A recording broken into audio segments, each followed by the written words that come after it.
दोस्तों नमस्कार, मैं मनोज कुमार शर्मा आजाद हिंद आवाज न्यूज के लिए आपके बीच में। दोस्तों आज प्रधानमंत्री मोदी जी बनारस में थे।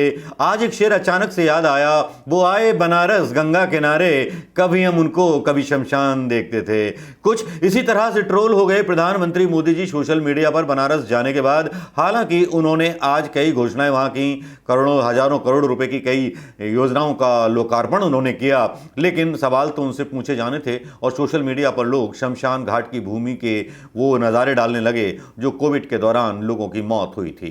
कुछ सोशल मीडिया में लोगों ने लिखा, बंदना नाम की एक आईडी है, उसने लिखा नेहरू बनना चाहता है पर अक्ल नहीं है, शास्त्री बनना चाहता है पर सादगी नहीं है, इंदिरा गांधी बनना चाहता है पर कलेजा नहीं है, राजीव गांधी बनना चाहता है पर दूरदर्शिता नहीं है, नरसिम्हा राव बनना चाहता है पर समझ नहीं है, मनमोहन सिंह बनना चाहता है पर डिग्री नहीं है। साथ में उनका एक फोटो यहां पर डाल दिया जाता है बंदना नाम की एक आईडी के द्वारा।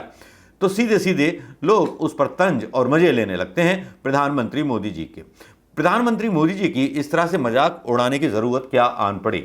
दोस्तों ये तो आपको पता होगा कि बहुत दिनों तक प्रधानमंत्री मोदी जी का कोरोना पर हो रही मौतों और सरकार के द्वारा कोरोना से हुई मौतों के बारे में आंकड़े भी जारी नहीं किए थे। हालांकि प्रधानमंत्री मोदी जी की सरकार की तरफ से और मीडिया की तरफ से, गोदी मीडिया की तरफ से पता नहीं क्या क्या बात कही जाती रही, लेकिन सही बात तो यह है कि सही आंकड़े आज तक गायब हैं। कोरोना वैक्सीन पर भी बहुत सारे दावे किए गए कि इतने वैक्सीनेशन हम कर देंगे, ये वैक्सीनेशन कर देंगे, लेकिन खोखले दावे सारे साबित हुए। और बनारस के आज एक और रंग देखने को मिला कि बनारस में जहां से प्रधानमंत्री मोदी जी को होकर जाना था, वहां रास्तों पर पर्दे लगा दिए गए थे। तो लोग सवाल उठा रहे थे कि ऐसा कौन सा विकास है जो छुपाया जा रहा है लोगों से, जो प्रधानमंत्री जी जो प्रधानमंत्री के द्वारा दिखाया नहीं जा रहा। ऐसी बहुत सारी चीजें हो गई जो काफी विवादास्पद थीं, लेकिन मोदी ठहरे मोदी, बीजेपी ठहरी बीजेपी। क्यों सवालों के जवाब देगी? जनता सवाल करती रहे, छाती पीटती रहे, महंगाई पर पीटती रहे, गैस की महंगाई पर पीटती रहे। क्या फर्क पड़ता है इन नेताओं को? इनको चुनाव के लिए काम करना आता है और सत्ता के लिए काम करना आता है। आज प्रधानमंत्री ने जापान के साथ, भारत और जापान के साथ कोलैबोरेशन से बन रहे एक रुद्राक्ष सेंटर का उद्घाटन किया। प्रधानमंत्री जी वहां गए।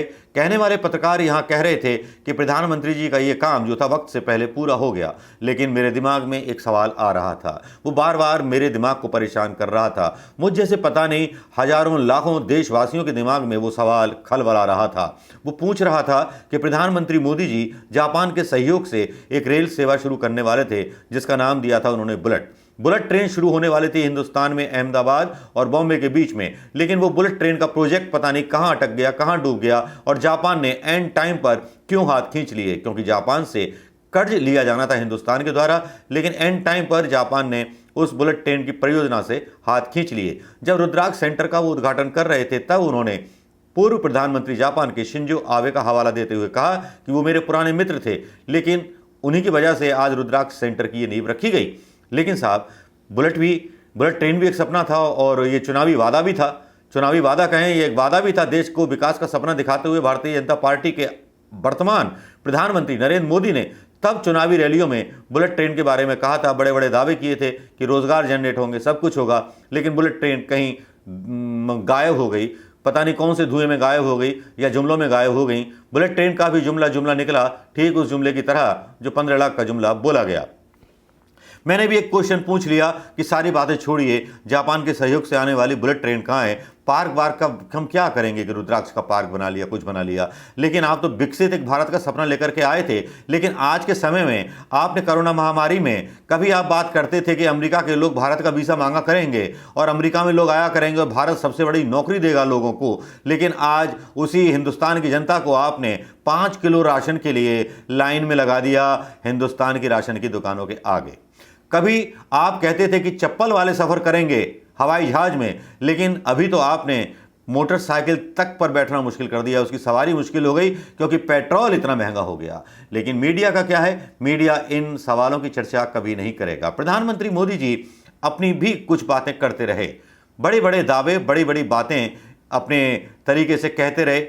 उनकी जनसभा में 6000 लोगों को इकट्ठा किया गया था। लेकिन ताज्जुब की बात यह है कि जिस प्रदेश में बच्चों की केजी बच्चों से लेकर के और बड़े बच्चों तक की पढ़ाई ऑनलाइन हो रही हो, वहाँ पर 6,000 की भीड़ को इकट्ठा करना, ऐसी कौन सी मजबूरी थी सरकार की, या ऐसा कौन सा नाट्य शो था, या ऐसी कौन सी देशभक्ति थी जिसको दिखाना जरूरी था। लेकिन उस देशभक्ति के पीछे वो शमशान घाट सवाल कर रहे थे।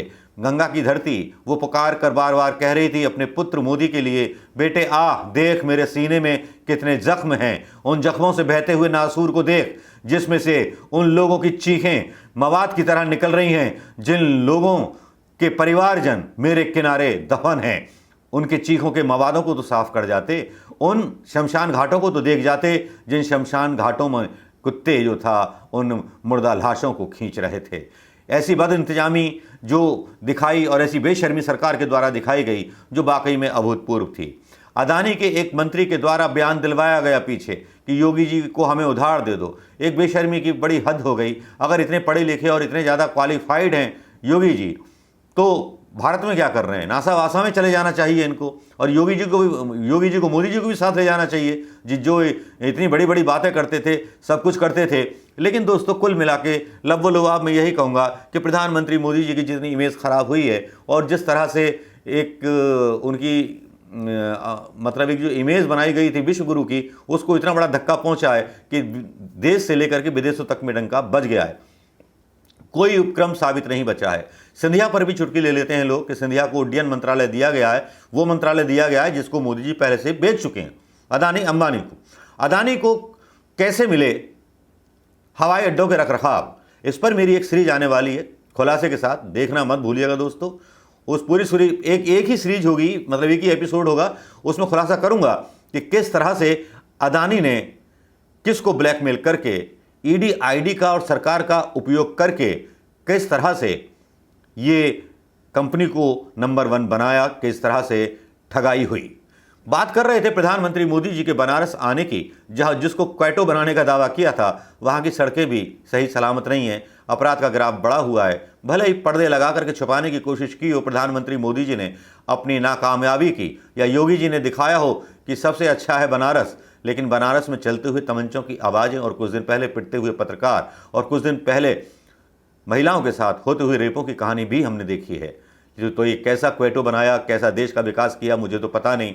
जिस देश का प्रधानमंत्री बनारस जैसी जगह से आता हो, जो अपने आप को गंगा माँ का बेटा कहता हो, जो रुद्राक्ष जैसे एक जापान के सहयोग से बनी संस्था का उद्घाटन करता हो, तो वाकई में सोचने पर मजबूर होना पड़ता है कि जनता को शायद एक्टिंग पसंद है, जुमले पसंद हैं, लेकिन जनता को सच्चाई कब समझ में आएगी, ये तो जब पता चलेगा जब चुनावों में धड़ाधड़ बैलेट पर या ईवीएम में भारतीय जनता पार्टी के खिलाफ वोट पड़ेगा। दोस्तों, कैसी लगी ये रिपोर्ट? अच्छा लगा हो तो शेयर करना मत भूलिएगा और अपने कमेंट भी कीजिएगा।